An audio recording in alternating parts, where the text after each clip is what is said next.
Shalom, shalom bien-aimés. Hi, que Dieu vous bénisse de partout où vous êtes. Vous êtes nombreux à nous suivre et à partager certainement cette vidéo.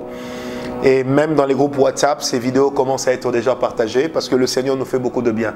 Vivre l'accomplissement des promesses de Dieu, nous allons voir l'expérience de Joseph.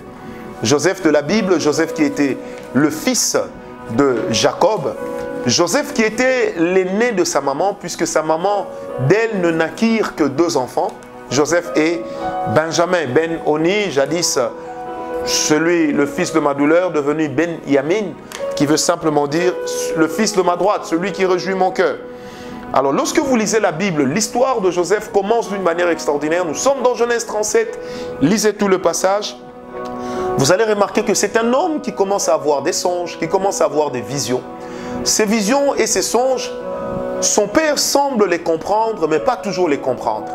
Il fait une vision, un songe dans lequel il voit que la lune, le soleil, les étoiles, et il en dénombre autant que le nombre de ses frères et sœurs s'agenouillent devant lui.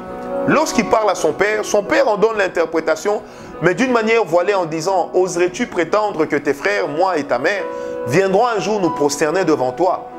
Joseph est resté calme. Mais je crois que cette parole qui venait de Dieu, cette interprétation, était quelque part demeurée dans un certain coin de sa tête. Alors, le même Joseph va faire encore d'autres songes, mais ces songes vont de plus en plus aller dans le sens de quelqu'un qui dominerait et qui régnerait sur les siens. Alors, un jour, ses frères étaient remplis de jalousie. Qu'est-ce qu'ils se sont dit? Nous allons vendre Joseph. Parce qu'ils étaient d'abord résolus à le tuer. Mais son frère aîné dira non. Ruben dira non, au lieu de le tuer et de causer une si grande peine, nous allons faire une chose, nous allons dire qu'il a été dévoré par un animal féroce. Et c'est là qu'ils vont jeter ils vont jeter Joseph dans une citerne, et qu'ensuite le jeune homme se retrouvera en Égypte, vendu comme esclave, et il va se retrouver dans la maison de Potiphar. Alors vous allez remarquer qu'on lui a promis de devenir une étoile, de devenir quelqu'un de grand, de devenir une référence.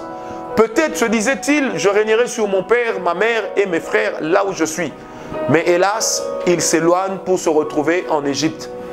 Mais ce que Joseph ne savait pas, c'est que lorsqu'il y a la promesse de Dieu, il y a une prédilection qui marche avec les événements. Et de fil en aiguille, Joseph va se retrouver exactement à l'endroit où le Seigneur voulait qu'il puisse établir son règne. À l'endroit par lequel le Seigneur voulait commencer une histoire.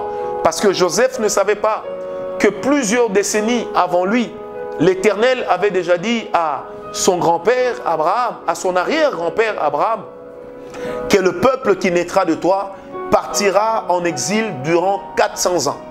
Mais Joseph ne savait pas, il ne pouvait s'imaginer en aucun moment que cette promesse passerait par lui pour s'accomplir. Bien-aimé, et un jour, Joseph, esclave de Potiphar, chef de ses esclaves, adulé par Potiphar, on va lui coller une histoire, il va se retrouver en prison parce que vous savez, dans le ministère, on vous collera beaucoup d'histoires, mais le plus important, c'est que vous n'ayez rien à voir là-dedans et ça vous donnera de garder une conscience tranquille. Alors, le même Joseph, dans la prison, il est du reste remarqué par le chef de la prison qui lui donne un rang princier, mais dans la prison, à cause de sa sagesse, à cause de sa capacité d'interpréter les songes, d'interpréter les visions, parce que sachez que les songes sont des visions nocturnes, on en parlera. Alors, ce Joseph devient prisonnier, établi prisonnier, mais son père, sa mère et ses frères ne sont pas des prisonniers sur lesquels il règne. Mais ce que Joseph ignore, c'est que bientôt la roue va tourner. Il va se retrouver là devant le roi en train d'interpréter son songe et le roi l'établira juste après lui. Et l'épopée de la crise va arriver et c'est là que Joseph va rencontrer ses frères et ses frères vont s'agenouiller devant lui. Et plus tard, son père, ses frères vont s'agenouiller devant lui.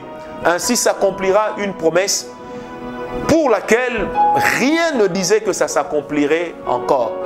Bien-aimé, je voudrais dire à une personne, l'accomplissement des promesses de Dieu, c'est également le signe de la fidélité du Seigneur.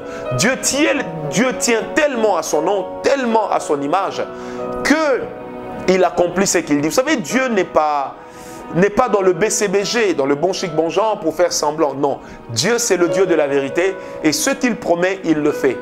Que Dieu vous bénisse. Il y a certainement un Joseph qui m'a suivi en ce moment. N'oublie pas, tes rêves. N'oublie pas tes songes. N'oublie pas tes visions. Il y a un Dieu qui les accomplira. Paix et grâce. Amen.